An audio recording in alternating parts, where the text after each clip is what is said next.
Hello, मी माया. आज एक वेगळा विषय घेऊन येतो आहे, दॅट इज अँझायटी. आणि मला खूप हे फॉर्च्युनेट वाटतं की हल्ली आपल्यात थोडंसं जास्त ओपनली ह्या विषयाबद्दल बोलणं चालू झालं आहे. ॲटलिस्ट तो डायलॉग तरी चालू झालेला आहे की अँझायटी असते लोकांना. तर हे खूप चांगलं आहे.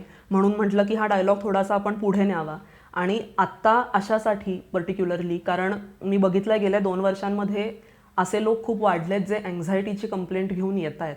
आणि त्याचं लॉजिकल कारण मला असं वाटतं की ह्या कोविडमुळे जे काही सगळ्या अनसर्टनिटीज सॉर्ट ऑफ सरफेसवरती आलेल्या आहेत, म्हणजे उद्या नोकरी असेल का नाही माहिती नाही, मलाच तो कोविड होईल का माहिती नाही, जवळच्या कुणाला तरी काहीतरी होईल का, ही जी सगळी भीती आपल्या सगळ्यांच्या डोक्यात खूप बसली आहे, आय थिंक ऑल्सो मीडियामुळे. तर अँझायटी हा एक असा प्रकार आहे जो बॉडीमध्ये स्टोर्ड असतो, सगळ्यांच्या कुठेतरी बॉडीमध्ये तो असतो. आणि मग ह्या अशा कुठल्या तरी एक्सटर्नल फॅक्टरमुळे तो सरफेसवर येतो, जे मी बघतीये की हल्ली खूप होतं आहे, पर्टिक्युलरली कोविड शी रिलेटेड. तर आजच्या व्हिडिओमध्ये अँझायटीचे सिम्पटम्स कसे ओळखायचे, आपल्यापैकी कुणाला अँझायटी असेल तर त्यांच्याशी कसं वागायचं किंवा कसं वागायचं नाही, आणि मोस्ट इम्पॉर्टंटली आपल्याला स्वतःलाच जर अँझायटी असेल आणि आपण थेरपीला गेलो तर थेरपीमधून काय एक्सपेक्ट करायचं किंवा थेरपीमध्ये कसं काम केलं जाईल अँझायटीवर, त्याचबरोबर आपण स्वतः काय करू शकतो जेणेकरून आपली अँझायटी कमी होईल.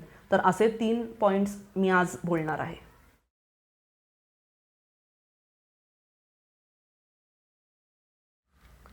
आता अँझायटी अगदी लेमॅन्स टर्म्समध्ये जर एक्सप्लेन करायची झाली तर अर्थ त्याचा असा असतो की एक आउट ऑफ कंट्रोल फीलिंग असणं किंवा थोडं हेल्पलेस वाटणं, रेस्टलेस वाटणं, आणि मग वर्स्ट केस सिनारिओज इमॅजिन करणं, ह्याला अँझायटी म्हणतात.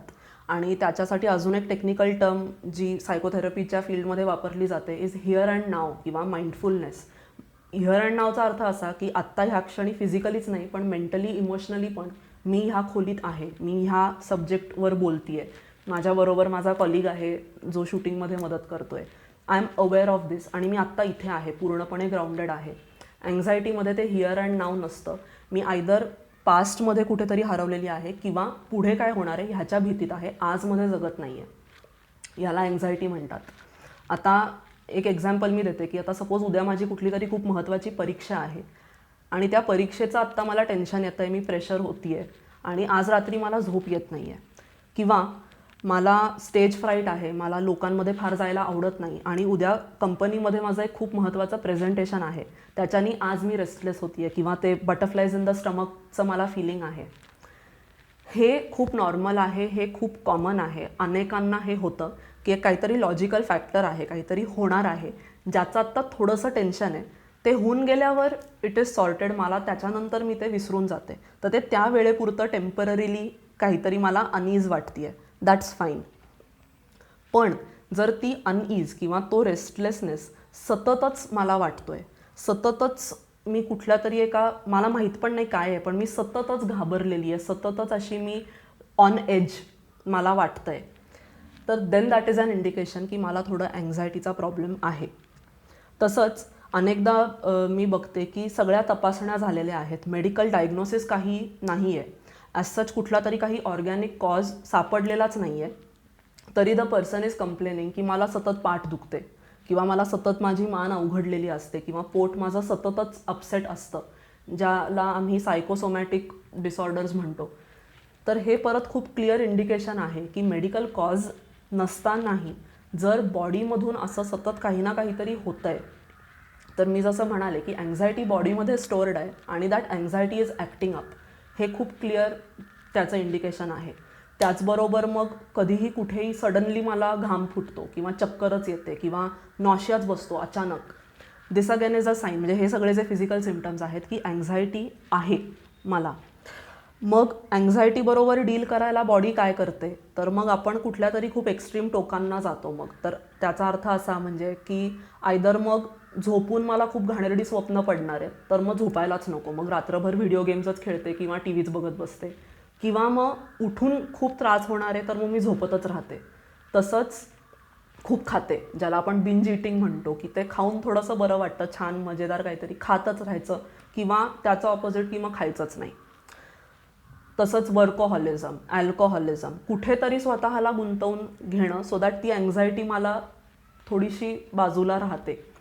आता हे सगळंच खूप रिस्की आहे, कारण खूप ते एक मग विशियस सायकल होऊन जातं की अगेन त्याच्यासाठीची technical term the fear of the fear, की कुठेतरी मी जाऊन काहीतरी मला होईल, त्यामुळे मग मी जातच नाही कुठे, मग मी कुणाशी इंटरॅक्शनच काही करत नाही, मी स्वतःला आयसोलेट करते, विथड्रॉ होऊन जाते, स्वतःतच जगते, कारण खात्रीच नाही आहे कुठे काय होईल. तर त्या भीतीची भीती बसणं हे खूप रिस्की आहे, कारण मग त्याचा of course worst case scenario is then self harm. म्हणजे हे मला सगळं इतकं अंगावर येतं की मग मी स्वतःच काहीतरी स्वतःबद्दल करूनच टाकते. तर हे सगळेच सिम्पटम्स ह्यांचा अवेअरनेस थोडासा आपल्या बॉडीमध्ये जनरेट करण्याची गरज आहे, कारण मग ते सिम्पटम्स एकदा ओळखले की मग त्याच्यासाठी मदत घेता येऊ शकते, किंवा मग ती अँझायटी आहे हे ओळखून त्याच्यावरती थोडंसं काम करता येतं. त्यामुळे ह्या सिम्पटम्सचा अवेअरनेस थोडासा आपण जनरेट करू शकतो स्वतःच्या बॉडीमध्ये.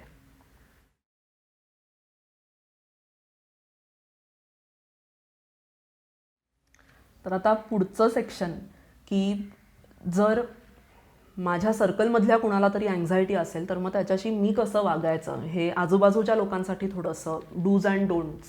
तर जनरली डूज आधी सांगितले जातात, पण मला थोडंसं आधी डोंट्सबद्दल बोलायचं आहे अशासाठी, कारण नेसेसरीली सगळे हे जे डूज आहेत ते आपल्याला येतीलच असं नाही, आपण काय सगळेजण प्रोफेशनल्स नसतो त्या फील्डमधले.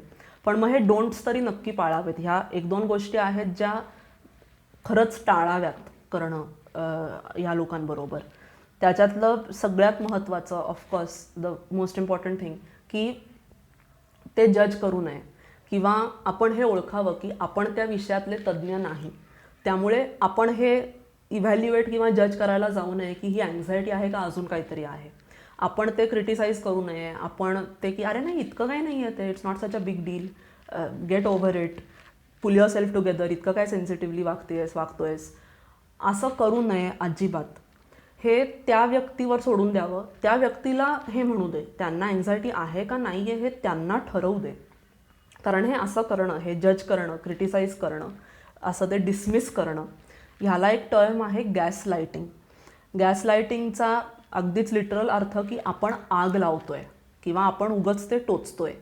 आणि हे खूप ट्रॉमॅटिक असू शकतं त्या व्यक्तीसाठी, कारण ज्यांना अँझायटी आहे त्यांना ऑलरेडी खूप प्रेशर आहे, ऑलरेडी खूप कॉम्प्लेक्स आहे, they are already struggling with self confidence, self esteem. हे असं आपण सतत जर बोलत राहिलो, कदाचित आपण प्रेमाने बोलतोय किंवा आपण इरिटेट होतोय, पण असं सतत बोलल्यानं त्या व्यक्तीचा उलट कॉम्प्लेक्स अजून वाढणार आहे की खरंच रे सगळेच म्हणतायत की हे फारच फालतू गोष्टींवर मी उगाच घाबरतीये, मी उगाच टेन्शन घेतेय, मी ओव्हर थिंक करतेय, मग मी खरंच बावळट असीन का, किंवा खरंच काहीतरी अबनॉर्मलच आहे माझ्याबरोबर, सगळेच म्हणतायत. उलट आपण त्यांचा तो कॉन्फिडन्स अजूनच कमी करतोय. त्यामुळे हे अजिबात जज, क्रिटिसाइज, इव्हॅल्युएट करायला जाऊ नये. Most important. तितकंच पुढचा पॉईंट खूप महत्त्वाचा असा की जर आपल्याला कळलं की कुणाला तरी आहे अँझायटी, तर ती ओव्हरकम करण्यासाठी आपण त्या व्यक्तीला फोर्स किंवा पुश करू नये अजिबात. आणि ह्याचा एक खूप क्लासिक एक्झाम्पल की पोहायला शिकवताना माणसाला पाण्यात ढकलून द्यायचं आणि मग तो ही स्टार्ट स्विमिंग. हा अतिशय ट्रॉमॅटिक एक्सपिरियन्स आहे बॉडीसाठी, माइंडसाठी, आणि तो ट्रॉमा आपण वाढवतोय because we are literally pushing the person or forcing the person into trauma. आणि हे अजिबात अजिबात करू नये. तर आता जज न करणं आणि फोर्स न करणं हे जसे महत्त्वाचे डोंट्स आहेत, तसं थोडंसं डूजबद्दल सांगायला. ज्यांना अँझायटी आहे त्यांना अधांतरी गोष्टी असल्या किंवा वेग काहीतरी असलं तर त्याच्यानी त्यांच्या डोक्यातली जी अनसर्टनिटी आहे ती डेफिनेटली जास्त एक्झॅजरेट होऊ शकते. मी एक एक्झाम्पल देते, एक दोन, की मला सपोज कुणाशी तरी काहीतरी बोलायचं आहे, तर हां मी तुला उद्या फोन करते, असं ज्याला अँझायटी आहे त्याच्यासाठी हे ऐकणं खूप भीतीदायक असू शकतं. कारण कशाबद्दल बोलायचं आहे, माझ्याकडून काही चूक झाली आहे का, आपली मैत्री तुटणार आहे का आता, कुणाला तरी काहीतरी झालं आहे का, असे अनबिलिव्हेबल सिनारिओज काहीतरी, आपण म्हणू हाऊ स्टुपिड, पण इतके भीतीदायक सिनारिओज काहीतरी ती व्यक्ती इमॅजिन करू शकते. त्यावेळेपासून जोपर्यंत फोन होत नाही खरं, तोपर्यंतचा काळ खूप ट्रॉमॅटायझिंग असू शकतो. सिमिलरली हां बघू आपण जमलं तर जाऊ उद्या बाहेर कॅन बी व्हेरी स्केरी. कुठे जायचं आहे, किती वाजता जायचं आहे, कोण कोण येणार आहे, कसे जाणार आहोत, मग मी कपडे काय घालू, अशा खूप असे प्रश्न. आणि परत आपल्याला कदाचित क्षुल्लक वाटेल पण त्या व्यक्तीसाठी खूप मेजर सगळे हे अँझायटी प्रोव्होकिंग गोष्टी ह्या असू शकतात.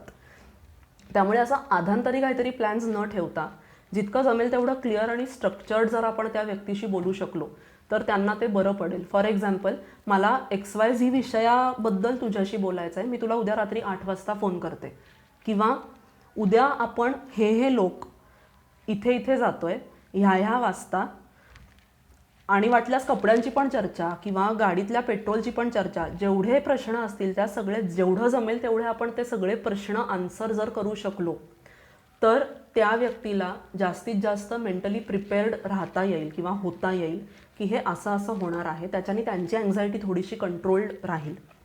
सो जेवढं जमेल तेवढे क्लिअर इन्स्ट्रक्शन्स किंवा क्लिअर प्रिसाईज प्लॅन्स बनवणं त्या व्यक्तीबरोबर.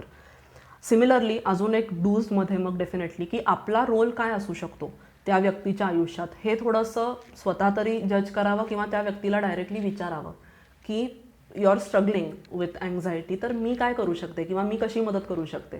तर पाण्यात ढकलून न देता इन्स्टेड आपण दोघेजणं वाटल्यास काठावर बसूयात, थोडं थोडं पाणी एक्सप्लोअर करूयात.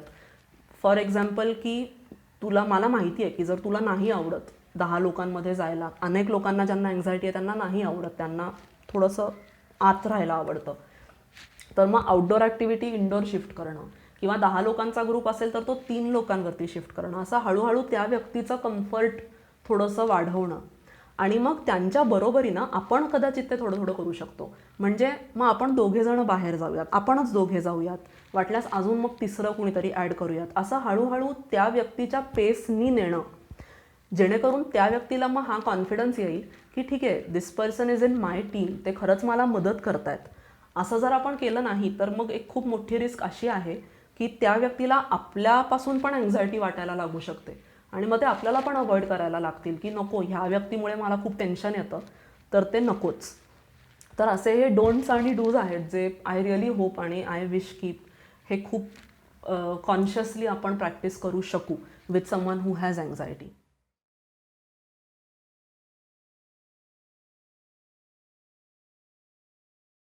आता हा शेवटचा सेगमेंट की जर कुणीतरी आयडेंटिफाय केलं की अँझायटी आहे आणि त्याच्यासाठी थेरपी घ्यायला गेले तर त्या थेरपीमध्ये काय स्टेजेस असतील किंवा नेमकं काय काम होईल ह्याबद्दल थोडंसं सांगते.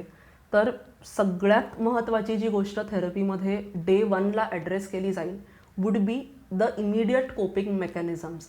फॉर एक्झाम्पल, कुठल्या तरी कारणाने ह्या व्यक्तीला अँझायटी आहे आणि गेले अनेक रात्री अनेक महिने ते झोपलेलेच नाही आहेत, तर बाकी काहीही बघण्याच्या आधी the therapist will guide the person की इमिडिएटली आपण काय करू शकतो जेणेकरून ती झोप लागेल, किंवा इमिडिएटली ते खाण्याचा जर काहीतरी इश्यू असेल, खाल्लेलंच नाही अनेक दिवस, तर खायला ती व्यक्ती थोडंसं लागेल, थोडंसं बाहेर पडायला लागेल, हे इमिडिएटली सगळ्यात आधी काम होईल.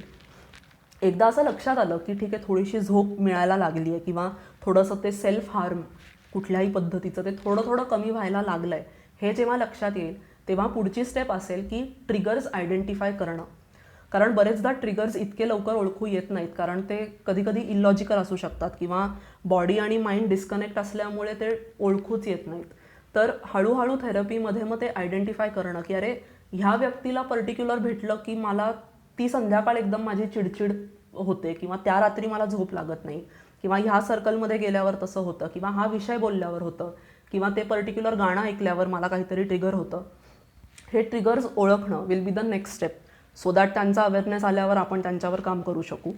आणि मग तिसरी महत्त्वाची गोष्ट जी थेरपीमध्ये होईल एकदा ट्रिगर्स कळल्यावर आणि त्यांच्यावर थोडंसं काम केल्यावर, की त्या अँझायटीचा रूट कॉज काय आहे, जो ऑफकोर्स कधीतरी काहीतरी पास्टमध्ये घडलेला आहे ज्याच्यामुळे ती अँझायटी बॉडीत बसली आहे.